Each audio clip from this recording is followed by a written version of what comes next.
Noong panahong iyon, pumasok si Jesus sa isang nayon. Malugod siyang tinanggap ng isang babaeng nagngangalang Marta sa tahanan nito. Ang babaeng ito'y may isang kapatid na Maria ang pangalan. Naupo ito sa paanan ng Panginoon at nakinig sa kanyang itinuturo. Alalang-alala si Marta sapagkat kulang ang kanyang katawan sa paghahanda, kaya't lumapit siya kay Jesus at ang wika, Panginoon, sabihin nga po ninyo sa kapatid kong tulungan naman ako. Ngunit sinagot siya ng Panginoon, Marta, Marta, naliligalig ka at abalang-abala sa maraming bagay. Ngunit isa lamang ang talagang kailangan. Pinili ni Maria ang lalong mabuti at ito'y hindi aalisin sa kanya. Ang mabuting balita ng Panginoon. Pinupuri ka namin, Panginoong Heso Kristo. Magsiupo mo na ang lahat. Isang magandang hapon po sa inyong lahat. Palapakan natin ang Poong Jesus Nazareno. Araw-araw tayo po ay pinaalalahanan na ang Poong Jesus Nazareno ay nagnanais tumuloy sa ating mga buhay, tumuloy sa ating tahanan upang makasama niya tayo. At gusto tayong makasama ni Kristo. Ikaw ba, gusto mo bang makasama si Kristo? Sabihin niyo nga sa katabi ninyo, kumalma ka. Kasi sa ating ebanghelyo, sa araw na ito, o maging sa mga pagbasa, ito ay patungkol sa pagtanggap kay Kristo. Yung tinatawag nating hospitality. Biruin niyo sa ebanghelyo, sa dinami-dami ng bahay doon sa isang bayan na dinaanan o dinalaw ni Jesus, dito siya tumuloy sa bahay ng magkapatid na Marta at Maria. Napakalaking karangalan noon at kumbaga isang bihirang pagkakataon na sila ay madalaw ni Jesus. Sa dami na sigurong imbitasyon o gusto na si Jesus ay pumunta sa kanilang tahanan, pero itong pagkakataong ito, naroroon si Jesus sa tahanan ni Maria at Marta.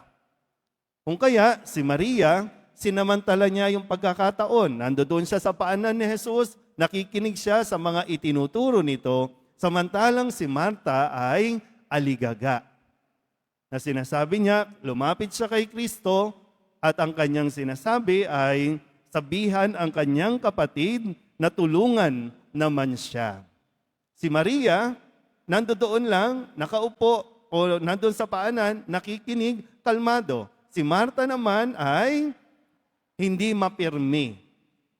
Dahil abalang-abala siya sa kung ano man na gusto niyang gawin para kay Kristo. Malinaw dito na si Marta nakafocus sa gawain para kay Kristo. Samantalang ang gusto ni Kristo na ikinatuwa niya kay Maria ay yung presensya ni Kristo ay nandoon at yung atensyon ni Maria sa kanya ay higit niyang pinuri o pinahalagahan. Di ba? Alin ba mas gusto nyo? Sa mga may karelasyon dito, ano ba gusto nyo? Padalan lang kayo ng padalhan ng regalo? Bigyan lang kayo ng bigyan? O mas maganda at mas gusto ninyo na kasama ninyo siya? Alin dyan? Uy. Alin ba ang mas ikinatutuwa ninyo? Yung magpapadala siya, yung magbibigay siya ng regalo, o yung kasama ka at alam mo na nandoon siya, attentive siya, yung presence siya, nandoon.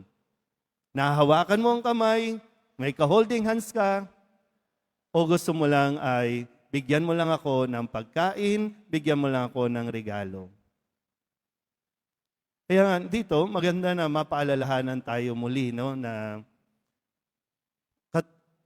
huwag tayong mauwi na katulad ni Marta, na kaya tayo lumapit kay Jesus ay para ilabas yung ating mga hinaing sa buhay, hinaing tungkol sa either, no, Lord, Poong Nazareno, pagod na pagod na pagod na pagod na pagod na ako.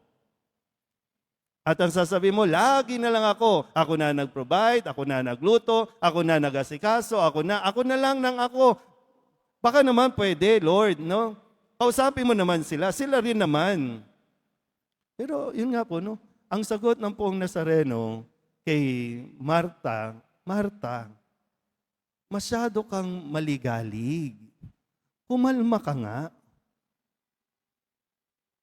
Sinabi ko ba, para bang gano'n, no? Sinabi ba ni Jesus na mag-abala ka? Nagpunta ba ako o nagpunta ba si Jesus para bigyan ka ng alalahanin? Gusto lang kitang makasama. Gusto kitang makausap.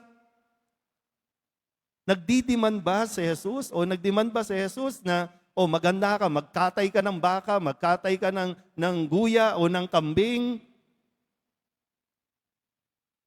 Pero ikaw,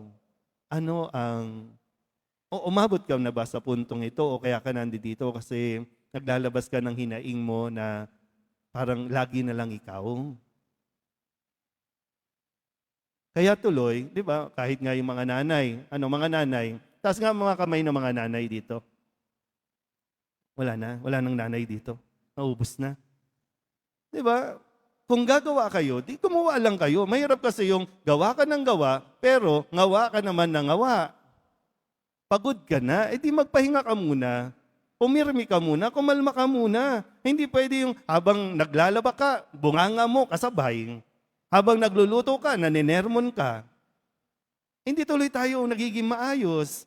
Kasi gusto mo lahat gawin. Gusto mo lahat matapos.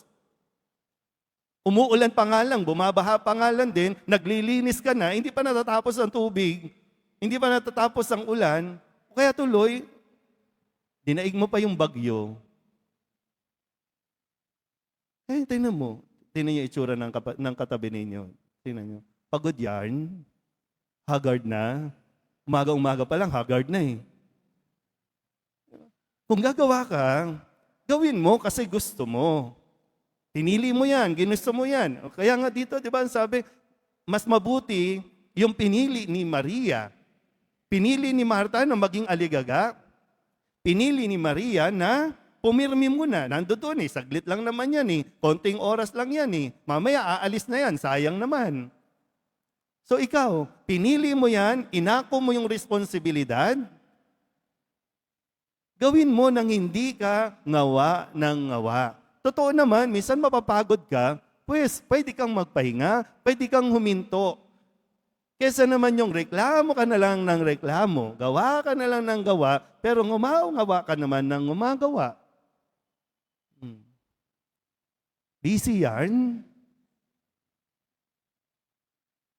Kaya nga, maging sa mga naglilingkod sa simbahan, hindi nakakaligtas dito. Linggo-linggo o araw-araw, biyernes na biyernes, abalang-abala dito, lingkod ng lingkod, naglingkod lang, hindi nagsimba. Magkaiba kasi yun eh. Nag-serve ka. Ang gusto ng Poong Nazareno, magsimba ka. Manatili ka, makinig ka dahil may itinuturo si Jesus na malaking tulong para sa atin. Mahirap yung, Lord, kawawa naman ako, Lord, lagi na lang ako, Lord. Sinabi ba niya na pagurin kita? Pagurin mo ang sarili mo? Pero alam niyo yun, may biyaya sa taong tumatanggap kay Kristo. May biyaya sa taong naglalaan ng sapat na oras para makasama ni Kristo. Tandaan niyo yan. Kaya kung samantalahin niyo lang, nandito ka na, konting oras lang to, pumirmi ka muna, huwag ka muna mag-alala, maupo ka lang muna dyan, sumabay ka muna sa ating ginagawang pagmimisa, pagkatapos niyan, lalabas ka dito na may kapanatagan sa iyong kalooban, kasi nga, pahinga lang naman ang kailangan mo. Pag uwi mo, di gawin mo na ulit, kusang loob mong hugasan yung mga pinagkainan, kanina pang tanghalian. Pero gawin mo kasi gusto mong maglingkod. Kasi may natutunan ka na eh. Sabihin nyo nga ulit sa katabi ninyo, kumalma ka lang ha. Ito nyo, ayaw nyo, no? Mukhang pagod na nga eh. Pero nasa sa inyo po. Pinili mo yan. Okay? Malinaw tayo dyan. Pinili mo yan na hindi ka dapat pinipilit. Walang pamamwersa sa iyo. Desisyon mo yan. O ano man yan, gawin mo ng may ngiti sa iyong labi. At gawin mo bilang pagpapasalamat sa Diyos. Amen?